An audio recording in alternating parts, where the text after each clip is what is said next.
Yeah, it's nice to be back. Walked in, saw my brick in the front. That was pretty cool. But yeah, it's nice, honestly, just to know where I'm going for the first week. I don't have to find everything for the first time. Yeah, definitely stressful. I would say early in the week more than once the event actually starts, because I have to learn the golf course is almost more of a priority sometimes than rest and recovery. This is my first time playing 26 events or however many events I played last year. So this year with being the second time I'll see a lot of these golf courses, I know where I'm going. I know the golf course. There's not that urgency of I have to see it. I have to see all 18 this year, so I can focus a little bit more on my body or recovery or making sure that I feel well going into that week instead of having to see the golf course. Yeah, it definitely was.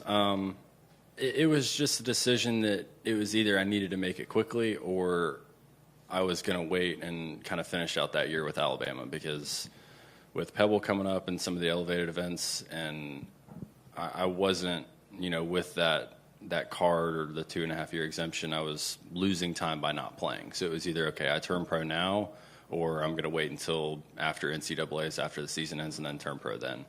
So it wasn't really a thing of, okay, I'm going to take 1 or 2 weeks and just kind of sit on it. It's like, well, I'm losing. The more time I take off, the more events I'm losing towards, end of the year playoffs. All these points are going to matter.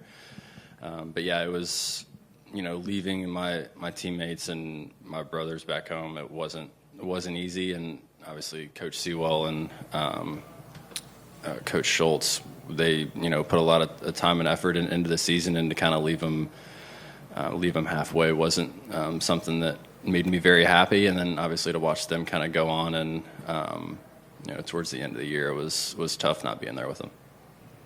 It's hard to say how he should. I think everybody's kind of in their own different boat and own different agendas, whether it's family or personal or whatever that is. But I know how I approached it. I approached it as, okay, this is going to be a learning year.